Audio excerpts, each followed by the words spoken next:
Land Illustrious, or Houseki no Kuni for Boku no Hero piece of shit, is about an island with a bunch of crystal gems that can reattach it with discarded material if they lose a limb, but lose memories in the process, and actually none of that matters. Land Illustrious is a story about a dumb naive child that wants to grow up so they can continually maimed, becoming stronger and more mature each time but losing part of their humanity while also becoming closer to it, but mainly losing more of the person they once were for better or for worse. There's a lot to say about it and not, because the author is a good one. Even if their direction needs some work sometimes, anything you say isn't concrete. There isn't a literal interpretation you can make outside of a few cases and lets you take your own meaning based on your own preconceptions. Some of the non-spoilery things I thought about involving how they take in new material and how it's changed on them are on screen if you care to read. Some things were just interesting to think about involving how the story might go in the future, while others made me think about how you might see the story or some of its parts as a whole. Some of the questions I had were actually answered and revealed, while a lot were either half-answered or personal takeaways about the answer. But instead of it feeling like they were dropped like 90% of the leads in Wano, it's clearly deliberate and I was asking for way too much direct clarity on how I'm supposed to feel on every little thing. Which I'm not going to act as like the most unseen of thing in manga, but how the author managed it was really nice. It's also a much better job than their other works where you're supposed to take away is actually half concrete and somewhat obvious, but the entire story is half interpretation and wave after wave as okay thens and oh this is happening. Just a lot of nothing but fluffy fancy wancy bullshit poetry writing.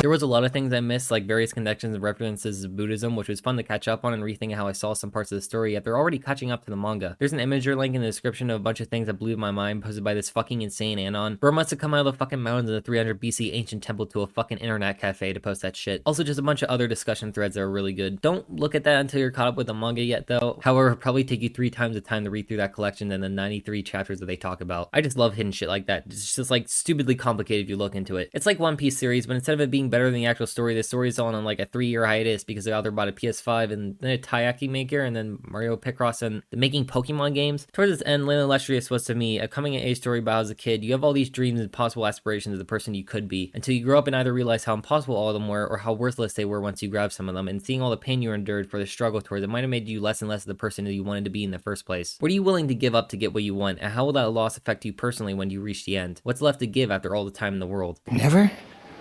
Never ask me that. There's an anime that covers the first third of the manga series that I highly recommend you watch because the art in those chapters is pretty rough. Another reason, and the main criticism I have of the manga, is it's extremely hard to differentiate between characters when for no reason they all have the same body with the exception of their head and their different colored hair. To the point where there's a thread each chapter trying to figure out who the fuck is who outside of the more like 6 main characters that stick out. Main character especially at the end playing into one of the more central themes. There's a version where someone colored the hair for all the characters but only reaches chapter 40, which isn't that far away from where the anime ends. Although you should probably reread the whole manga anyway. It should be noted that the footage I'm using does spoil a bit of the anime. However, I left out all if any mention of what happens in the chapters after where the real spoilers are. That's the shit you need to look out for and is why you should pick up reading it right after you're done watching the anime series. I wasn't originally a fan of the CG animation and remembered it kind of looking shit. There's some things that they try to really push that look technically impressive, but the shitting makes me think of just like the PS3 or the occasional sudden lapse in budget or approach, resulting in these clunky keyframes and this limited frame rate that just takes you out of it. There are some parts that look better than other animation or shading wise. Some shots especially where it suddenly clicks in, you just fall into it, having more as the episodes go on. Like having movements being extremely fluid despite the frame rate, or even speeding up the frame rate to make more gentle movements contrast as a silent joke or set a tone. Or the lighting matches really well with the render of the hair models that instead of looking plastic like it sometimes does in brightness, has these deep rich colors that pop but settle with the background. The gem hair in particular, almost every shot having this almost intoxicating look to it that I just can't get over. It's just so different looking. There are some 2D shots, but they've done them closely enough to how the CG looks that I either don't notice at first or not entirely sure if it's 2D if I do. Some more than others. It's very clear that this was a big leap and stepping stone for the studio, seeing as before this they were entirely 2D with 3D to save budget and then went on to make all 3 seasons of Beastars, which I kind of took a jab at in my Persona 5 video, but looking back is much better than I remember, having the same problems with peak and valleying at the beginning but settling much higher as the episodes go on. Definitely a leg up from other studios who are much more aggressive in the switch. The end result of the studio's swap into a 3D focus was an extremely unique looking series that I wouldn't trade for anything different, especially looking at the 2D promotional video from 2013 using the original art style or even its use in the ED. The series is free with Amazon Prime, so there's a 99% chance you can already watch it, and it's probably better than the garbage being suggested on Crunchyroll. But yeah, that's Land Illustrious. The community is great, shit tons of fun art and discussion threads of things you can casually miss out, and more of the story but unnecessary for its enjoyment. The manga also just got out of this super long hiatus and is wrapping up, so now is the perfect time to— oh fuck!